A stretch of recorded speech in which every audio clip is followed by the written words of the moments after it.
In a world where our entire lives are stored on a slim piece of glass and aluminum, one company has built a fortress around our digital secrets. But what happens when that fortress is under constant siege? What if I told you that every single day, a silent, high-stakes war is being waged for control of your iPhone? This isn't science fiction. This is the story of Apple's secret war against hackers, and the tactics they use are more intense than you could ever imagine. It all starts with a simple promise. What happens on your iPhone stays on your iPhone. That's not just a marketing slogan. It's a declaration of war. A war fought not on battlefields, but in lines of code, in clandestine labs, and in the shadowy corners of the internet. For Apple, security isn't just a feature. It's the very foundation of its trillion-dollar empire. But this foundation is being tested like never before. The adversaries aren't lone teenagers in a basement anymore. We're talking about sophisticated criminal syndicates and even nation-states with virtually unlimited resources, all vying for one thing: a key to unlock the most popular personal device on Earth. Let's go back to the beginning. The year is 2007. Steve Jobs walks onto a stage and unveils the first iPhone. It was revolutionary, but from a security standpoint, it was a blank slate, an open invitation for trouble. Early hackers had a field day. Jailbreaking became a sport, allowing users to bypass Apple's restrictions and install unauthorized apps.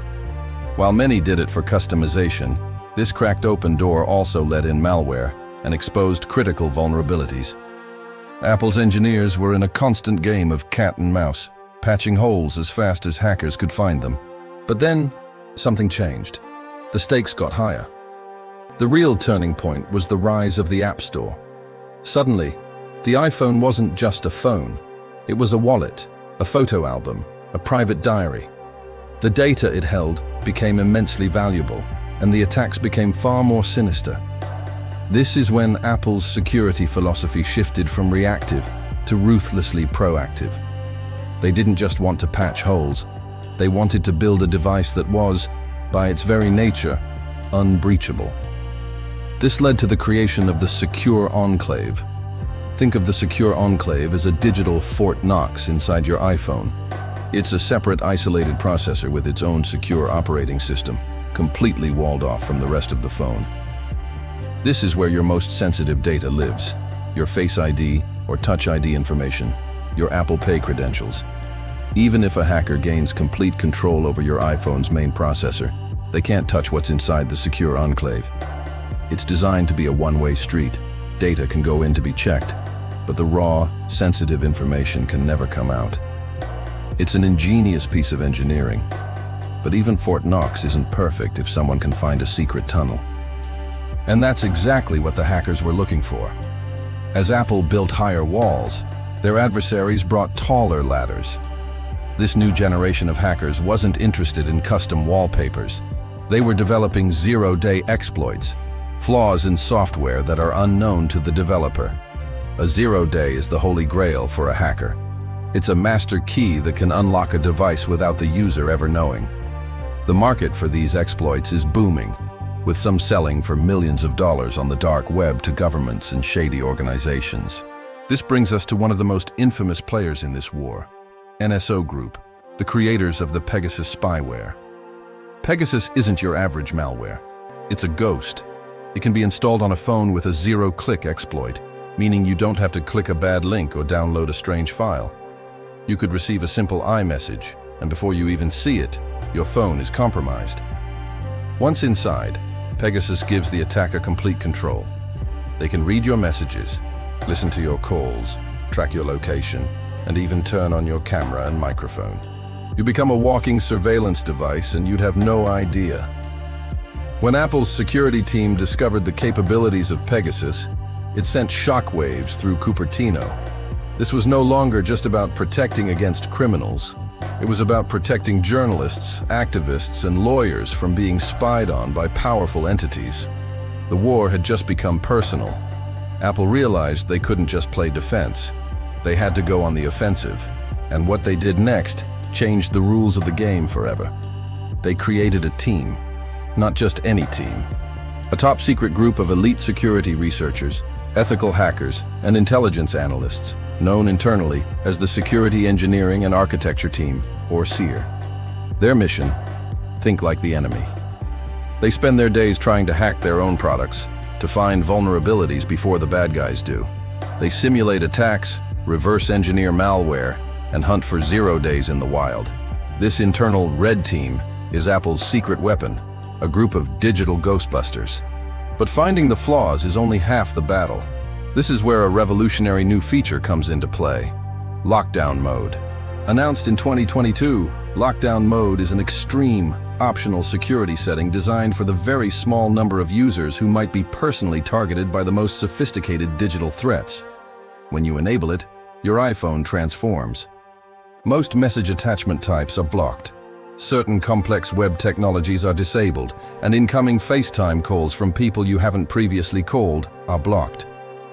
It essentially reduces the attack surface, giving spyware like Pegasus far fewer doors and windows to try and break through. It's the digital equivalent of a panic room for your phone. Some critics say it's too extreme, but for a journalist in a hostile country, it could be a lifesaver. But wait, how does Apple even find these threats in the first place? It's not like Pegasus announces itself with a pop-up window. This is where the hunt gets really interesting. Apple's team, along with independent researchers from places like the University of Toronto's Citizen Lab, analyzes crash logs and unusual network traffic. They look for tiny, almost invisible anomalies that could signal a compromise. It's like being a detective at a crime scene where the only evidence is a single grain of sand that is out of place. In one instance, researchers found a malicious GIF file that was designed to trigger a bug in Apple's image rendering library. Think about that. A simple picture file was weaponized to take over $1 billion device. The level of sophistication is mind-boggling. Once they identify a threat, the race is on. Engineers work around the clock to develop a patch. This triggers one of those software update notifications you probably get. That little red dot on your settings app? It's often the final move in a high-stakes chess match you never even knew was being played. This is why updating your phone is so critically important. You're not just getting new emojis, you're getting the latest digital body armor. This constant battle has forced Apple to get even more creative.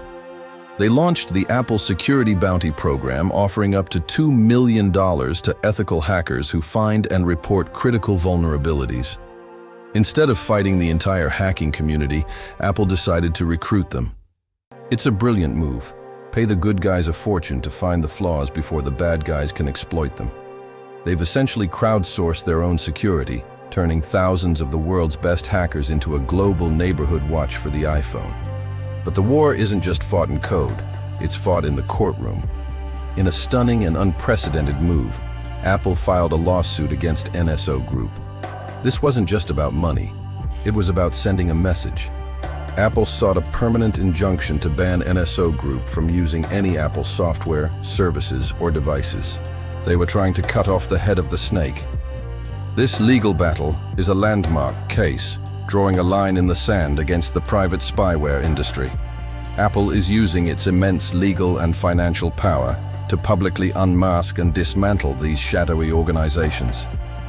So, where does this leave us, the everyday users? We're the civilians in the middle of this digital war. Every time we unlock our phone, send a message, or take a photo, we're relying on the invisible fortress Apple has built. The battle between Apple and the world's most advanced hackers is a relentless cycle of innovation. Apple builds a new shield, hackers design a new sword. This escalation has led to some of the most advanced security features ever put into a consumer device. But it also raises a chilling question. If this is what it takes to keep a company like Apple on its toes, what chance do other, less resourced companies have? The truth is, no system is 100% secure. But the goal of Apple's war isn't to achieve perfect absolute security. That's impossible. The goal is to make hacking an iPhone so incredibly difficult, so expensive, and so time-consuming that it's not worth the effort for anyone but the most powerful and determined adversaries. They're not trying to build an unpickable lock. They're trying to build a lock that costs millions of dollars and takes a team of geniuses months to crack, only for the lock to be changed the very next day. This secret war is far from over. As we move towards a future of augmented reality, smart homes, and even Apple cars, the battlefield is only going to expand. Our entire reality will be interwoven with Apple's code, and the responsibility to protect it will become even more monumental. The next time you see a software update available for your iPhone, take a moment to think about the invisible war that prompted it. It's a silent, ongoing struggle fought by some of the brightest minds on the planet to keep your digital life your own. Thank you for watching this deep dive with Truvo. If you found this fascinating, make sure to hit that like button and subscribe for more content that uncovers the hidden stories behind the technology we use every day. Stay curious, stay safe, and I'll see you in the next one.